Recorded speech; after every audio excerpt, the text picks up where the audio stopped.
거실 5장을 이제 읽었고,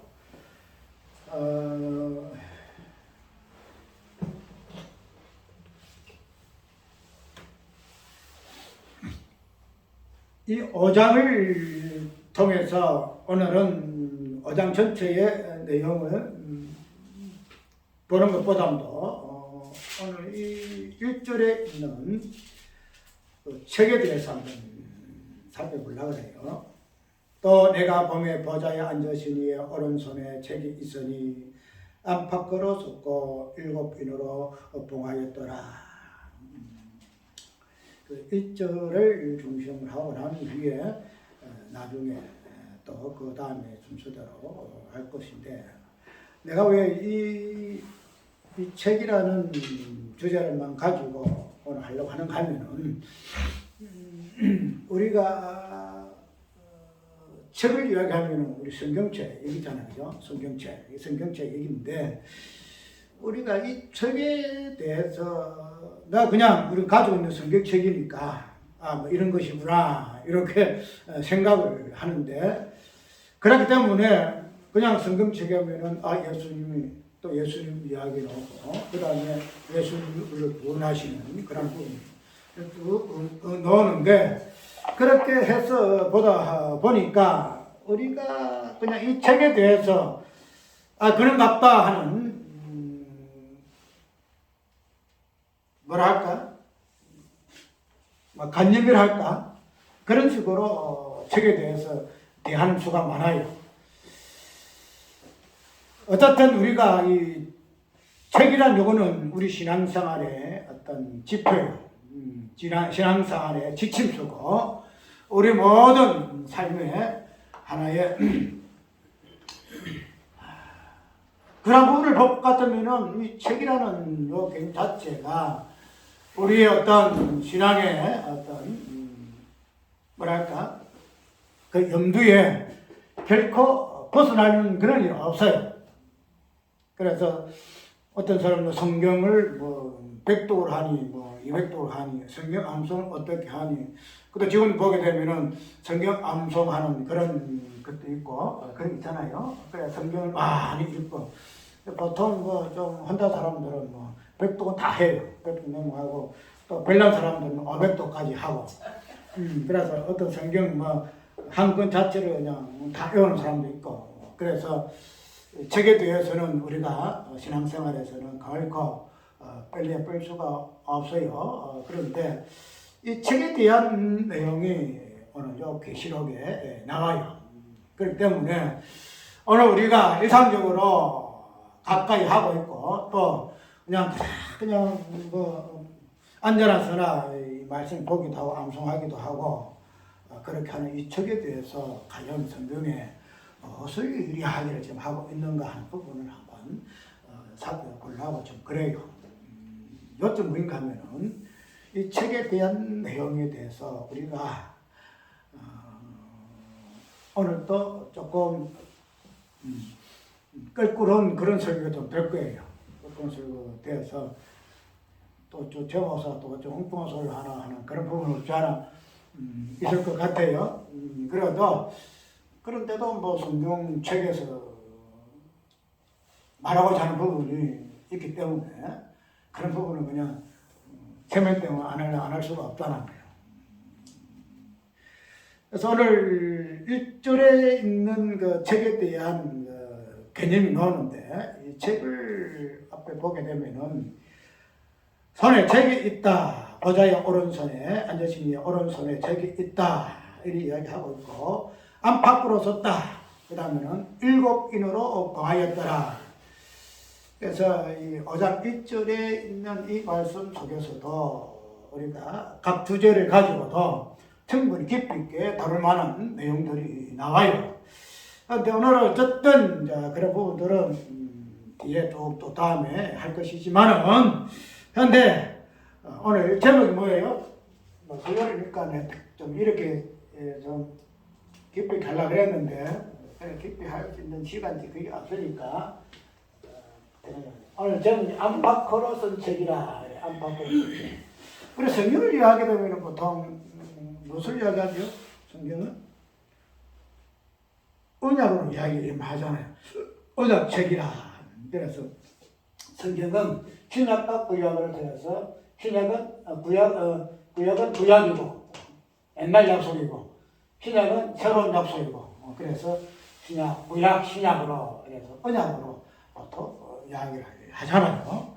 그래서 오늘 본문 속에 나오는 본질적인 책의 의미는 언약이에요. 언약이 무엇인가 하는 그런 부분으로 이제 시작을 한다는 거죠. 그런데 이 책에 대한 오늘 이 본문 속에서의 나오는 의미를 보게 되면은 책이 안팎으로 써져 있다 이렇게 이야기를 좀 하고 있어요. 안팎으로. 안과 밖은 그냥 안하고 밖이죠. 안팎이라는. 안에도 써져 있고 밖에도 써져 있다. 이렇게 이야기를 지금 하고 있죠. 그래서 이 안팎이라는 이 부분에서 과연 성경에서 말하고 있은 오늘 계시로서 말하고 있는 책에 대한 개념에서 그냥 책으로 쓴 이렇게 이야기를 할 것인데 안팎이라는 이 부분을 오늘 표현하고 있는 부분이 있어서 과연 오늘 계시록에서 말하고 있는 이 오른손에 들고 계시는 이 책에 대한 의미가 무엇으로 말씀하시고자 하면서 이렇게 표현을 좀 하고 있을까? 보게 되면 오른손에 들고 계시는 부분이 있고, 그 다음에 이 책 자체가 7인으로 나눠졌다. 이렇게 나오는 거죠.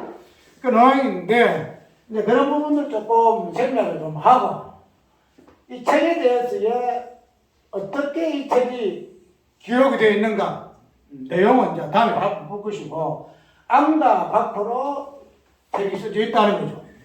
안에 보통 우리가 보게 되면은, 지금은 이런 책이지만 옛날에 두루마기잖아요.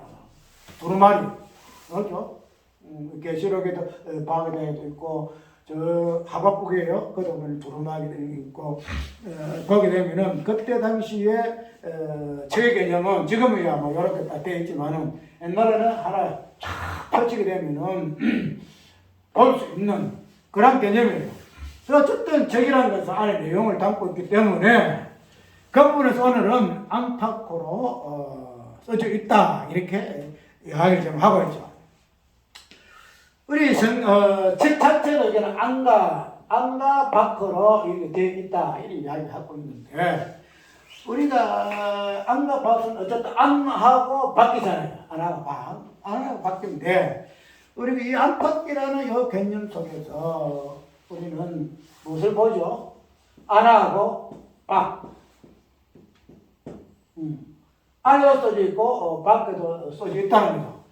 그러면은 이 안팎으로 써졌다는 이 책에 대한 개념은 뭔가 하면은 나는 저 이야기하지만은 이 성경 보면은 숫자 굉장히 특별히 계시록 숫자가 많이 나와요.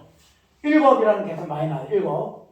7이 굉장히 많이 나와요. 그 다음에 내라는 개념도 많이 나오고 그 다음에 10이라는 것도 나오고 또 많이 나오면 14만 4천이라는 이런 개념 숫자가 많이 나오잖아요. 그러면은 오늘 이1 플러스 1 이런 개념이 아니지만은 책 자체의 모양새는 어떤 모양인가 하면은 안과 밖으로 이 책이 써져 있다. 이렇게 오늘 이렇게 설명 좀 하고 있다는 거죠. 그러면은 아까 이게들어 7이라든지 10이라든지 4라든지 14만이라든지 이런 특별 숫자의 개념 속에서 우리가 그 의미를 살필 것 같으면은 이 안과 밖이라는 개념은 안, 밖 그러니까 이해 개념이 나오죠. 이해 개념이 안에도 있고 밖에도 있다는 이 개념 속에 우리가 이 책의 의미를 한번 제대로 볼 수 있다는 거죠. 우리가 이라는 것은 자주 이야기하듯이 성경에 보면은 정인수거든. 정인수요.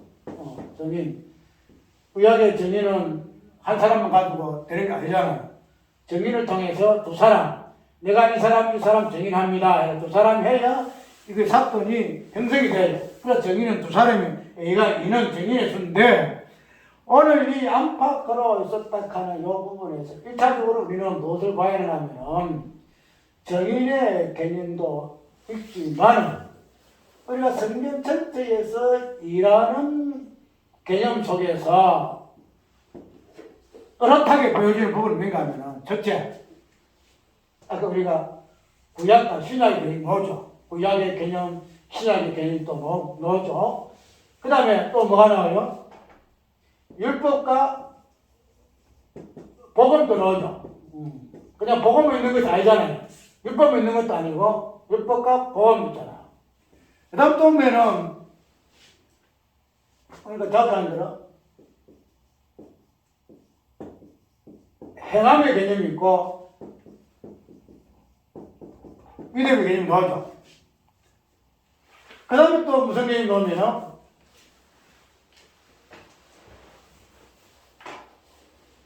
죄의 개념이 나오고 의의 개념이 나와요.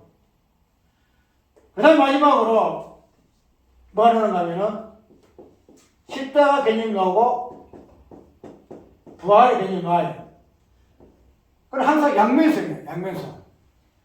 그냥 이런 부분들이 이해 개념 속에서 어떻게 서로 정의하는가 하면은 율법과 복음은 서로가 증거를 하거든요. 율법과 복음은 서로가 증거를. 율법에 대한 증거는 복음을 하고 복음에 대한 증거는 율법이 하는 거예요. 그렇기 때문에 율법과 복음은 두 개념 속에서 서로가 증거하는 거예요. 그 다음에 행함과 믿음이나 이 개념도, 행함과 믿음 개념도 서로가 증거하는 거예요. 행함이 무엇인가 하는 이 부분은 무엇으로? 믿음을 통해서 정의가 돼요. 그러니까 믿음은 무엇이냐 하는 이 부분은 무엇으로? 행함으로 정의가 된다는 거예요. 여기가. 그 다음에 이 죄의 개념도, 죄의 개념도. 죄의 개념은 언어를 통해서 정확하게 드러나요. 죄는 죄가 절대 안 드러나요. 뭘 통해 가지고? 언어를 통해서 드러난다. 이렇게 보게 되면은 마지막에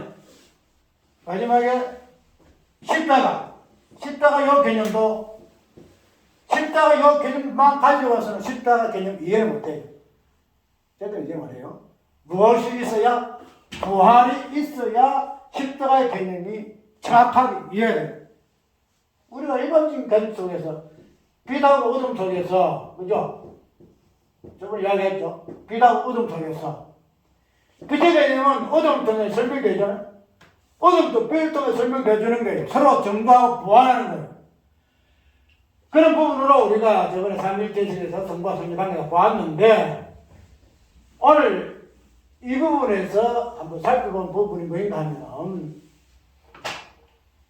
우리 아까 몇 장을 읽었죠? 19장을 읽었죠.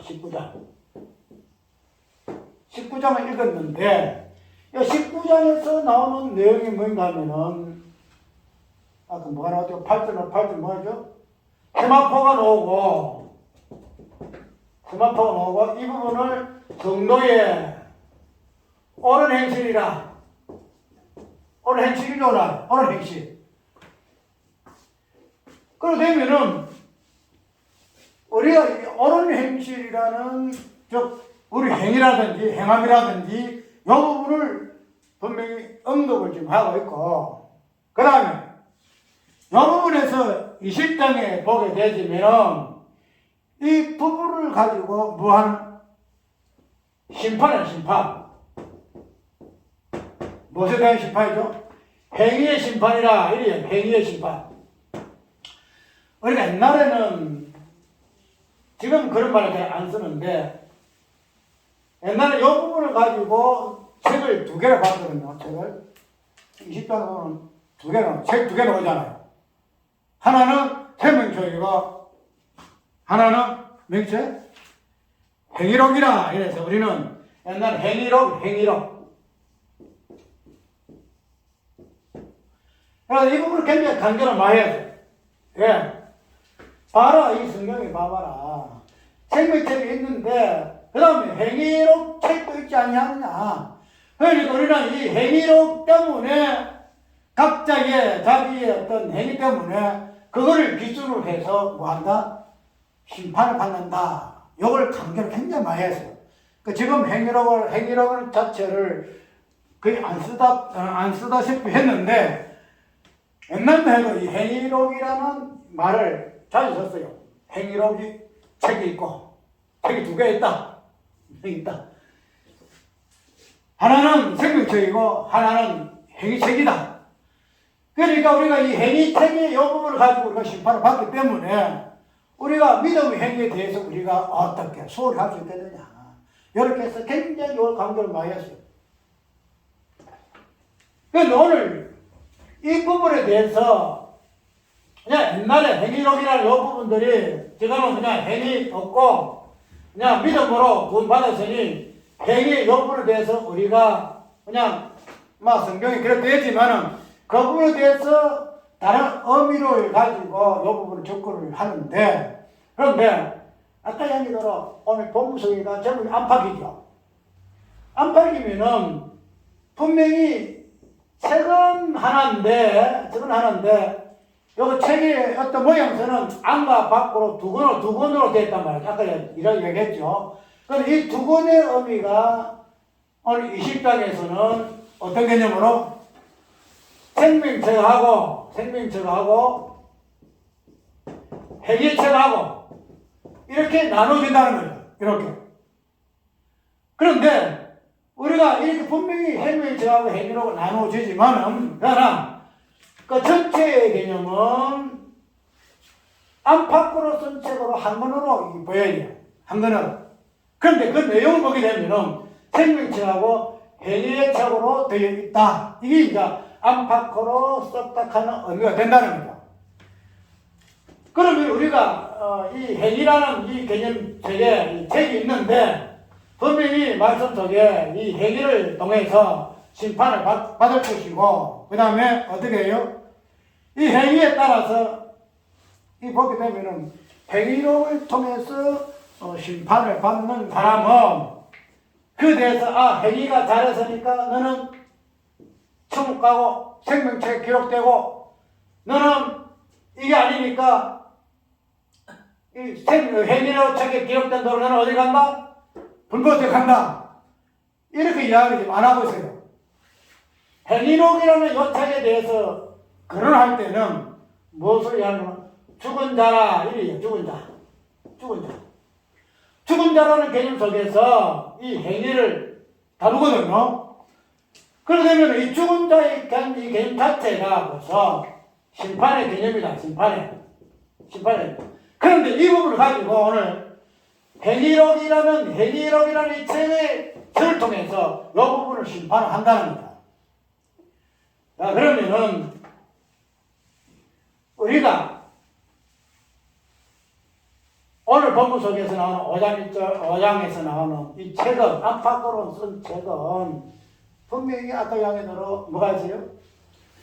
이 책은 뒤에 쭉 보게 되면은 예수님이 이럴 때, 막 그냥 뗄 사람도 안 보이고 뭐 없고 하늘과 땅 아래 있는 그 중에서도 이 안팎으로 쓴 책 7개를 봉인된 이 책을 갖다가 빼거나 보거나 할 사람 없는 것을 보고 사도연이 울거든요. 그러니까 전사들이 울지 마라. 다윗의 뿌리가 이겼다. 이 책을 이를 뺄 것이다. 이런 이야기를 좀 하고 있어. 그러면은 이 책의 내용을 보게 되면은 이미 뭐예요? 기록이 되어 있죠. 기록이. 안팎으로 쓴 책이에요. 이걸 누가 가지고 있는가 하면은 하나님 오른손으로 들고 있다는 겁니다. 그럼 이런 부분을 보게 되면은 이 책에 대한 내용은 무엇일까요? 이 책에 대한 내용은? 우리가 어떤 드라마를 하기 위해서는 뭘 해야 돼? 대본이에요, 대본. 대본 있잖아요? 이 대본을 통해가지고 모든 것들이 연출되잖아요. 연출된다고요. 그러면은, 만약 주인공이 무엇을 가지고 행위를 하겠어요? 대본을 보고 이렇게 해야 되겠구나 저렇게 해야 되겠구나 그 다음에 연기를 한다는 거예요. 연출을 한다는 거죠. 주인공이 대본을 없이 하게 되면은 어떻게 되겠어요? 그 감독이 뭐 영화가 되겠어 만약에 주인공은 꼭 대본을 따라 하는 거예요. 대본을 따라서. 그러면 오늘 안팎으로 쓴 책에 대해서의 그 주인공이 누구예요? 주인공은 보니까 예수님이잖아. 예수님. 그럼 이 예수님이 안팎에 쓴 책에 대해서의 주인공이고 예수님이 안팎에 쓴 책에 대한 내용을 그대로 이제 행동해야 됩니다. 행동해야 되는 거야. 자, 우리가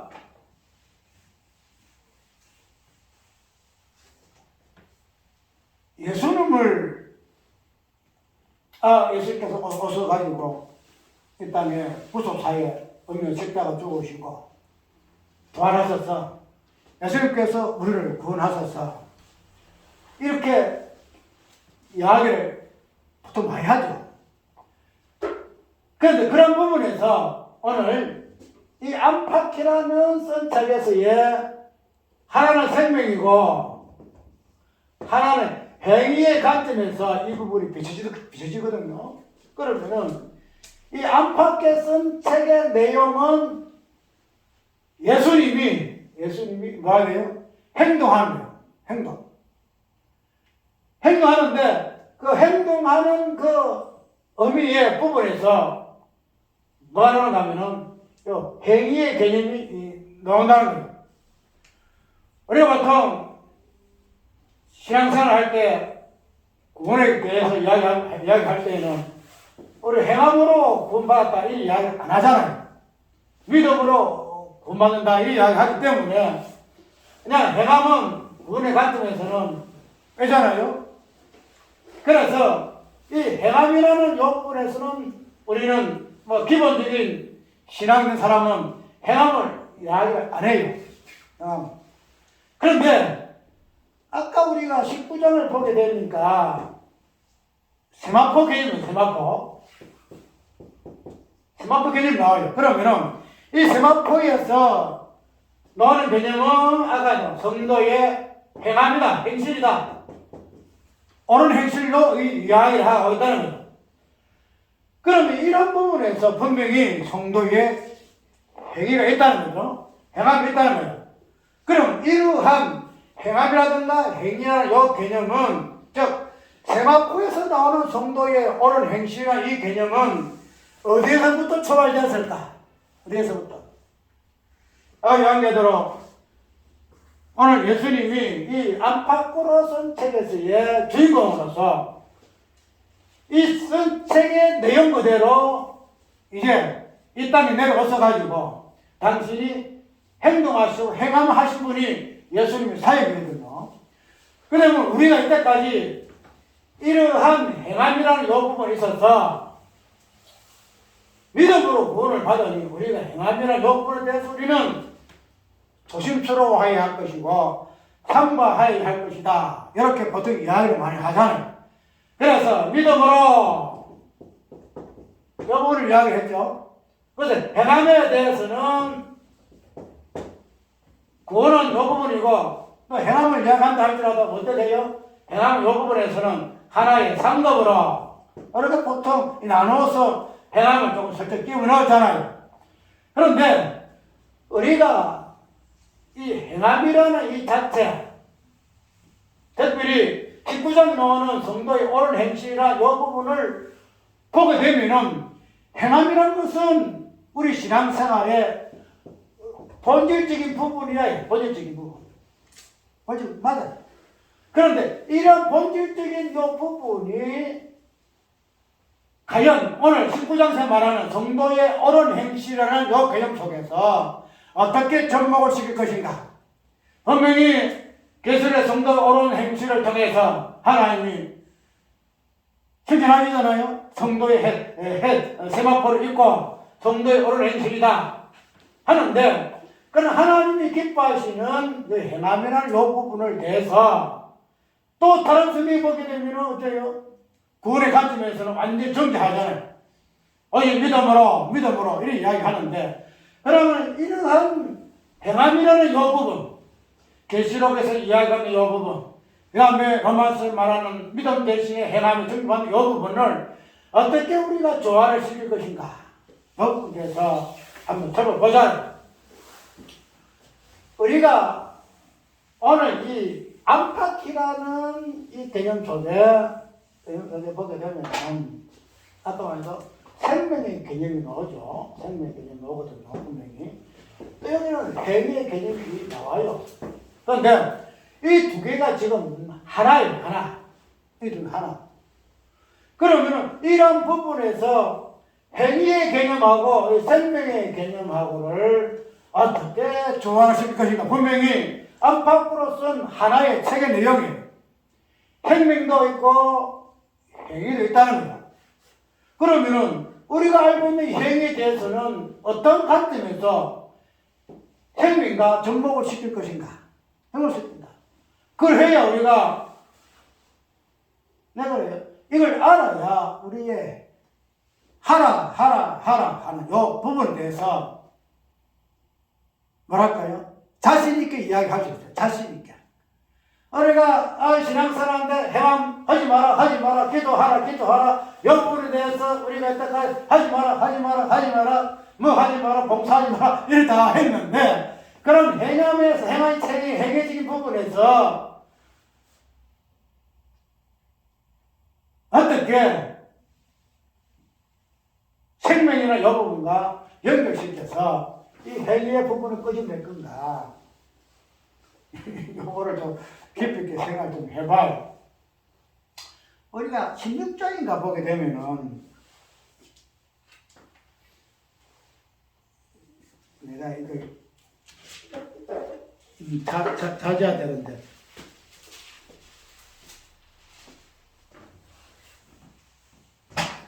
16장이던가? 요거 보면은 그냥 답이 나와요. 16장인가 보게 되면은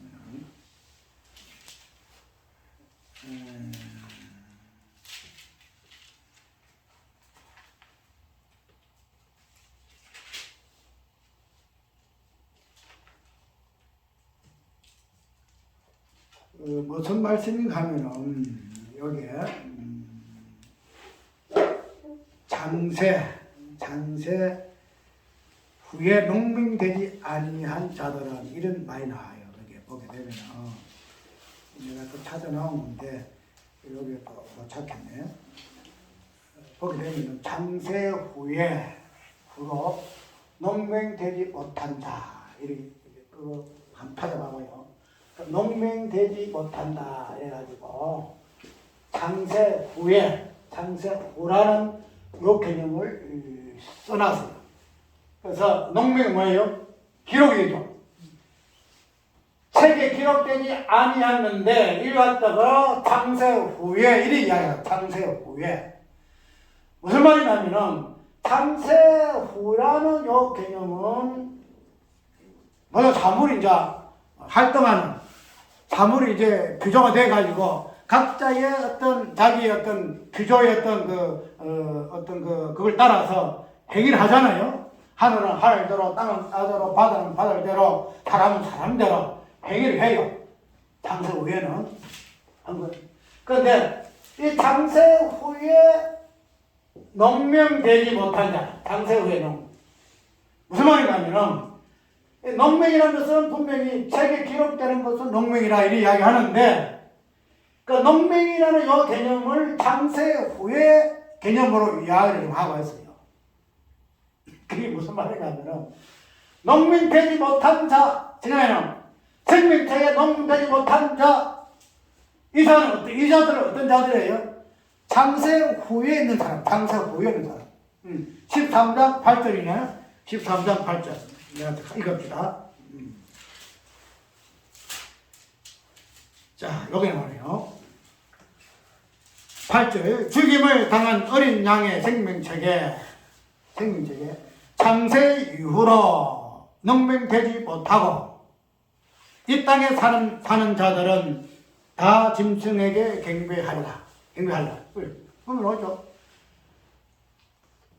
죽임을 당한 어린 양의 생명체, 창세 이후로 농되지 못하고, 창세 이후로 농되지 못하고, 우리가 단순하게 어떤 창세 이후의 개념을 다른 의미로서 이야기를 한다 이렇게 하지만은, 그러나 우리가 이 생명이라는 요 개념, 특별히 창세 전의 개념 속에서 우리 모든 출발을 볼 것 같으면은 창세 전하고 창세 후의 개념은 완전히 다르죠. 모든 개념의 해석은 창세 전에서부터 우리가 출발받는다, 해석받는 이 이야기를 했잖아요. 그러면은 생명체의 정확한 포인트 어디야? 죽임을 당한 어린 양의 생명체, 어린 양의 생명체이거든요. 어린 양 생명체. 어린 양 생명체. 그런데 이 어린 양의 이 생명체이라는 이 생명체는 창세 전에 있을까요? 창세 후에 있을까요? 이 개념이. 이 생명체라는 것은. 생명체라는 것은 창세 후에 기록된 게 아니에요. 창세 후에. 창세 전에 기록된 것이 이 생명체예요. 그렇게 되면은, 아까 얘기한 창세 전에 어린 양의 생명체에 이런 표현이거든요. 창세 전에 어린 양의 생명체, 지금은 다 어린 생명체에 기록되지 아니한 창세 후에 농명되지 아니한 자들. 무슨 말이냐면, 생명체에 기록되는 요 부분은 창세 후에 기록되는 것이 아니고, 어디에? 창세 전에 농명되고 기록된다. 이렇게 이야기하고 있다는 거예요. 그러면은, 창세 전에 기록되지 못한 자는 창세 후에는 농명되지 못한다. 여기는. 그러면, 창세 후라는 것은, 농명되지 못한 그러한, 뭐랄까, 창세 후는 창세 후에 생긴 것들은 농문되지 못한 자들이야. 하늘도 그렇고 땅도 그렇고 다 농문되지 못해. 한마디로 말하면 너희들은 사망이야. 이 말이 내 말이야. 왜? 농민은 창세 전에 이미 이루어졌기 때문에 창세 후에는 농민이 될 수가 없어요. 농민이 될 수가 없어. 그게 창세 후와 창세 전의 개념이다 이 말이야. 그러면 아까 얘기대로 모든 만물이, 그래서 마지막에 어떻게 해요? 21장을 보나? 하나님, 내가 만물을 새롭게 하노라. 새롭게 하노라. 왜? 창세 후에 지금 만물은 농명되지 못하는 주집에서, 그래서 불로 심판받잖아요. 우리가 이 생명책에 기록된 자만이 이 창세 후에는 기록 안 돼요. 창세 기록 안 돼요. 창세 전에 기록된 우리 이름이라. 뒤에 갖고 우리 다 한번 생각해. 그러면 우리가 이 행위라는 이 개념 자체가 생명하고 연결되어 있는데, 맞죠? 생명체하고 안팎의 개념이 생명하고 행위적 부분이다 말이죠. 그러면 아까 내가 접목시키라 그랬죠? 접목시키라. 행위 자체가 구원하고는 상관없다. 또 특별히 이 부분에서 19장에서 성도 옳은 행실이다. 마지막에 행위를 통해서 심판받는다. 아까 얘기했던 그 행위에 대한 심판, 우리하고 상관없어요. 죽은 자들이 받는 심판이거든요. 근데 어쨌든 이 행위의 개념 속에서 우리는 심판의 근거적인 부분이 있는데, 이 행위를 가지고 이때까지 우리는 뭐 해요? 우리가 구원을 못 받아. 이 행위하고는 구원은 상관없어. 그래서 이 구원하고는 상관없는 행위이기 때문에 우리가 무조건 믿어야 돼. 믿어. 이렇게 이야기하잖아요. 그런데 아까 이야기한 대로 행위 자체는 생명과 연관되어 있어요. 행위 자체는. 행위 자체가 생명이 연관이 되어 있지 아니하면은, 자주 내가 이야기해요. 그 적용을 많이 시켜요. 생명이 아니래. 무슨 말 알아요? 행위가 없는 생명 아니다 이 말이에요. 그럼 이때까지 많이 달라지잖아. 아니 우리 행위만 행함으로 구원 못 받아. 그럼 우리는 구원을 못 받고 행위가 없어야 구원받는다, 생명 얻는다 그래 했는데, 그러면 행위가 없으면 생명이 없다 그러면 이 말이 무엇되지 않느냐? 무엇되지 않느냐? 그러면 이 행위라는 요 개념 자체가 아까 얘기한 창세 전의 행위인가? 창세 전의 행위인가? 창세 후의 행위인가? 이거 봐야 돼. 우리가 만약 행위를 생각할 때에 행위 개념이 생명과 연관되어 있을 것 같으면 이 생명은 창세 전의 개념인데 그 행위가 생명에 연관되려고 하면 이 행위 자체가 어디로 들어가야 돼요? 창세 전에 올라가야 돼. 창세 전에 올라가. 창세 전으로 들어가 버려야 돼. 행위 자체가. 그럼 우리가 생각하는 이 행위는 창세 후의 행위야. 창세 후의 행위. 맞죠? 창세 후의 행위. 그 성경은 그래서 창세 후의 행위는 아니다. 아니다. 창세 후의 행위는 자체가 없어. 우리 행위 자체가 없어요. 창세 후의 행위는 없는 사람, 죽은 자, 아까 말한 행위로부터 심판받는 죽은 자들의 행위예요. 죽은 자들의 행위. 우리 행위는 창세 후의 행위가 아니고 창세 전에 생명과 연관된 행위다 이 말이죠. 그러면 우리가 창세 전에 우리 행위했어요? 우리 행위했냐고? 예수 믿었어요? 기도했어요? 누가 했냐? 봉사하고 뭐 전도하고 뭐 열심히 죽도록 충성했냐? 했냐? 안 했다 이거지. 그럼 우리 그 행위는 어디서 나왔냐? 어디서 나왔냐?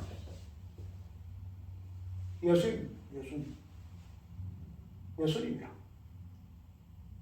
우리가 막 행함을 이야기할 때 그냥 우리의 어떤 관점에서만 행함을 다루기 때문에 행함이 이 부분을 예수님에 대한 부분을 이해하지 않는데 예수님만이 행함이요. 어느 안팎으로 쓴 책에 대해서 예수님만이 행동해요. 예수님만이 하나님이 예정하시고 하나님이 계획하시고 섭리하셨던 모든 하늘과 땅과 만물을 회복하고 새롭게 하는 참 언약의 구성, 이 부분을 누가 예수님만이 다윗의 뿔로서 이긴 예수님만이 뭐 하신다? 행함하신다, 행위하신다, 행동하신다.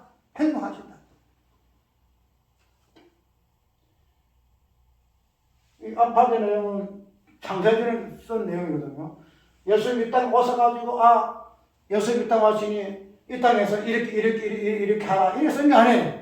예수님 오시기 전 창세 전에 이미 하나님이 다 그 안에 기록을 해놨어.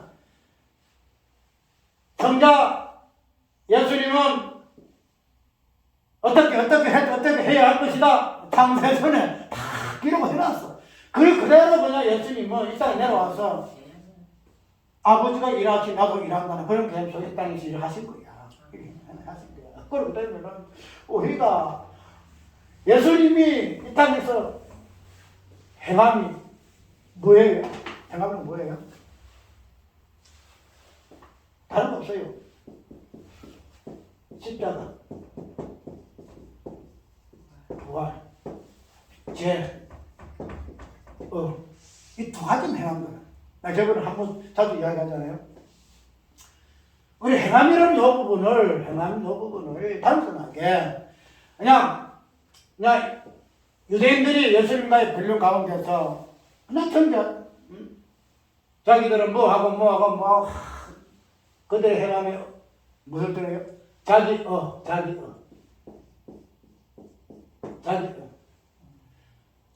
자기 의기 때문에 하나님 앞에 정죄받아요. 자기 의기 때문에. 만약에 이 행함 자체가 자기 의가 아니고 하나님의 의다. 그렇게 되면 이 하나님의 의가 되면은 행함 자체가 정죄받을까요? 하나님의 의다.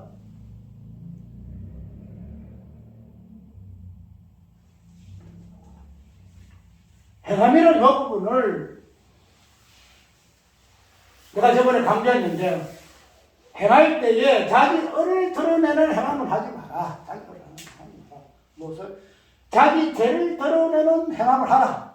자기 죄를 드러내는 행위를 하라. 그렇게 되면은 그 행함을 통해서 구원받는다. 행함이라는 이 개념 자체가 어디에 초점을 두느냐? 그 본질이 무엇이냐? 이 부분을 먼저 이해를 해야.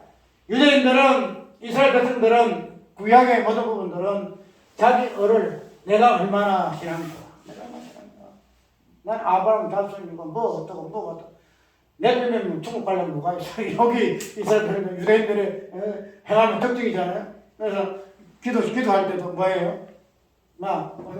저 바리새인다. 저 세리같이 저 같은 죄인 아닌 것을 내가 감사하이다 하면서 그냥 자기 의를 드러냈잖아요. 그러면 이 행함이라는 것 자체는 자기 의를 드러냈을 때만이 전개받아요. 그러면서 우리 인간은 행위하는 존재래요. 우리 인간의 행동하는 존재다. 행위하는 존재다. 행위하는 존재다. 우리 모든 것이 행위예요. 행위하는 그 모양이에요. 행위하는 사람 어디 있어요? 숨꾼인 사람만이 그냥 아무 행함이 없겠지. 행동하지 않게 행위 없겠지. 그런데 다른 사람은 다 행위를 해요. 이걸 하다 저걸 하다. 그 신앙 관점에서 행위를 하나 안 하나 이거 안 해. 모든 만물과 피조물은 행위를 해요. 그분의 그 행위의 개념이 자기 의를 드러내는 행위. 예수 안에 없으면 하늘도 그렇고 땅도 그렇고 땅 안에 있는 모든 것도 모든 만물이 예수 안에 없으면 자기 의를 드러내는 행위예요. 내가 예수를 믿고 내가 예수를 믿으니까 신앙생활하니까 누가 기도하면 뭐 어쩌고 뭐 잘하니까 이런 부분에서 행함이라는 개념 아니거든요. 우리 모든 것들이 행함이에요. 행함. 그래서 내가 신앙생활하니 내가 그냥 영보를 많이 하니 열심히 있으니 뭐하니 이런 부분은 행함이 아니고 우리 삶 자체가 행함이에요. 우리 자체가 행함이에요. 그래서 하나님은 네가 과연 무엇을 행하느냐 네 어를 행하느냐 네 죄를 행하느냐 이걸 보신다. 이걸 봐. 다른 안 봐요. 그래 예수 믿는 사람도 그렇고 안 믿는 사람도 그렇고 전부 자기 의를 행하는 자기 의를 해. 예수 의가 없으면 하나님 의가 없으면 그렇다 이 말이에요. 그래서 그런 부분으로서 우리가 행함이라는 부분을 정리해 볼 것 같으면 자 예수님이 아까 얘기한 행함이라는 딱 두 가지밖에 없어요. 딱 두 가지밖에. 뭐 없어? 십자가. 부활. 두 가지밖에 안 행해요. 십자가는 또 있잖아. 십자가는 아까 이것도 죄, 내 죄가 무엇인가? 부활, 죄, 다 십자가는 죄예요. 부활, 의예요. 이걸 누가 드러내죠? 성령이 오셔서 죄에 대하여, 의에 대하여. 성령만이 죄에 대해서, 의에 대해서 드러내시는 분이시다 이 말이죠. 그게 십자가를 드러내고 부활을 드러내는 성령이 나타남이시다 이 말이에요. 그래서 우리가 이 행함이라는 이 부분을 가지고 구원이 받니 안 받니 이걸 하기보다는 내가 과연 무엇을 행하는가 무엇을 행하는가 창세전의 행함인데 이 창세전의 행함이 창세 후에 십자가 부활의 행함으로 나타나게 되게 되면은 이 행함 자체가 무슨 행함이냐? 창세전의 행함이다 이 말이죠. 예수 그리스도의 행함이다 이 말이죠.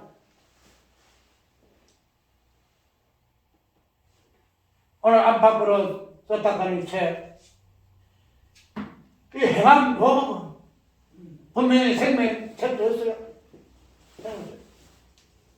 그러나 행위롭게 있잖아요. 행위롭게. 이 부분에서 우리가 아이고 내가 신앙생활 잘해야 되겠네. 마지막에 심판 안 받으려면 행위도를 했으니까 내가 행위에 대해서 안 받으려면 그걸 해야 되겠네. 그게 아니에요.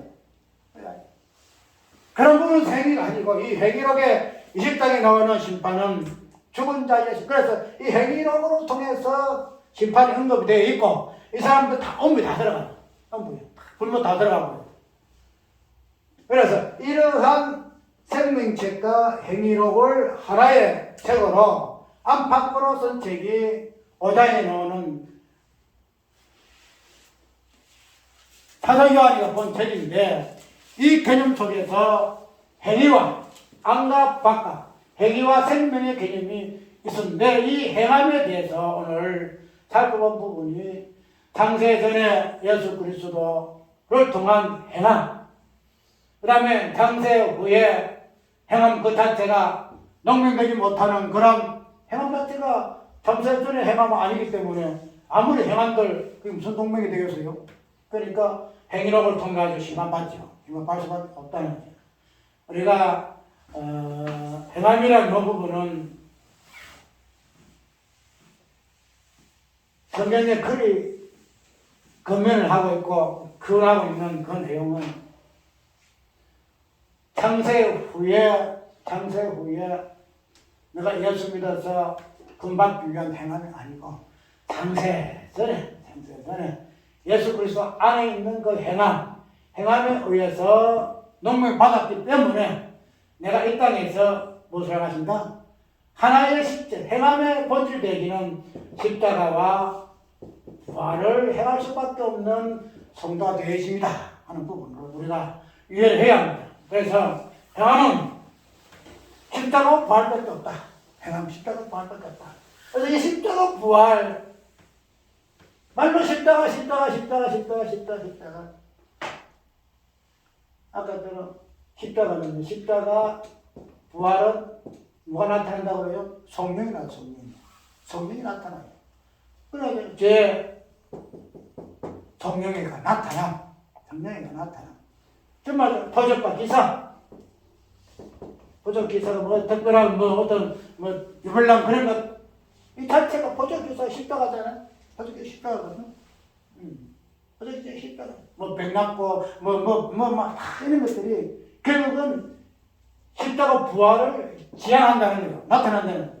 근데 우리가 오늘 본문 속에 나오는 안팎에 쓴 그 책, 회개록이라는 개념이 이 생명 속에 어떻게 접목되어져서 그런 부분에서 예수 그리스도가 안팎으로 건설에 대해서 어떻게 일을 되시면서 이 땅에서 당신의 그 사역을 행하시는가 그런 부분으로서 우리가 이 책을 보아야 한다는 거죠.